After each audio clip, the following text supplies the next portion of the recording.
Love the little flower. Oh, thank you It's a very nice much. touch. And you look stunning as Oh, well. thank you. Thank Yeah. you. Of course, yes. Fábio Borges, Rede TV. E agora eu converso com o elenco do filme Sicario, Dia do Soldado. Você pode falar um pouquinho sobre a sua personagem? Por que você acha que o público vai gostar dela? Alright, back to English. You know, I think I understood that. Okay, so go ahead. Say it again? So why do you think Isabela, you know, although she's a daughter of a drug boss, she's very likable. I like your character. Oh, great. Why do you think she's so likable, and why do you think that, you know, the audience will also relate to her?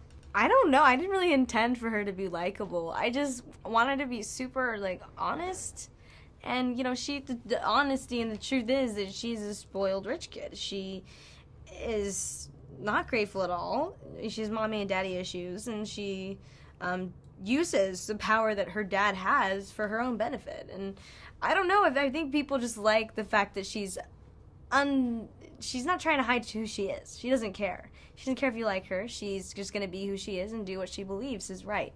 And I think it's also really badass that she beat, I don't condone violence, but I thought it was really funny that she, like, beat up that girl for saying something racist. Like, a lot of people don't do anything when someone says something racist.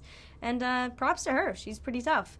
But she does have a great evolution throughout the movie where she starts at this kind of elevated place where she looks down upon everyone as peasants, and she becomes one of them towards the end of the movie, and she becomes the lowest of the low. She goes through the worst in a span of a few days, and then, you know, It is interesting to see that. Você pode falar um pouquinho da relação entre a Isabela e o Alejandro e da influência que ela tem sobre ele? Okay, what is the relationship between you and Alejandro, and what is your influence on him, right? Correct. Okay. Yes, great. Your Portuguese is great. I just speak Spanish. So Yes. But yeah, him and I have it's an interesting relationship. It's almost paternal, the effect that he has on me and the way he, you know, takes care of me. And it had to be the same way kind of offset, too. We had that kind of relationship where he took care of me. And I think both of our characters want to deny that they need each other. And but throughout the movie, there are these little moments, and they're not grand gestures, but they do show that these raw moments of not saying anything, but there's kind of like a knowledge that we trust each other. It's, for example, on the bus, in the immigration scene where, you know, it's been a long day, I cut my hair, I look like a little boy, and I'm leaning on his shoulder, I fell asleep. And in real life, they were taking so long to set up the shots that I actually fell asleep on his shoulder. And they liked it, so they ended up keeping it, me falling asleep on his shoulder, so. Você tem alguma história interessante de bastidores? Do you have any interesting story of behind the scenes? Cutting your hair was one of them, right? Yeah, for sure. I have so many stories. I don't know. Yeah, cutting my hair was a big physical change for me, and it kind of, the whole movie process was an internal and physical change for me. The whole process of that, and playing Isabel and working with these talented actors, and the stories I could tell you.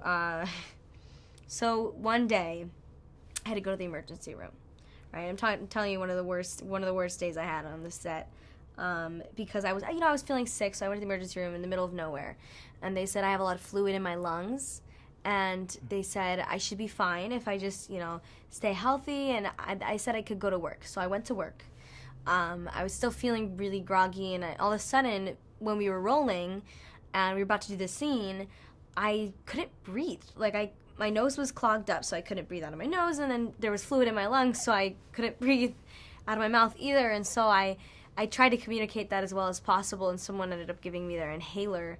But I still ended up working that day, and I can tell you that I wasn't acting at all when they're taking me out of the house, and I'm, like, bawling, and I'm, like, you know. So it was a tough day for sure, yeah.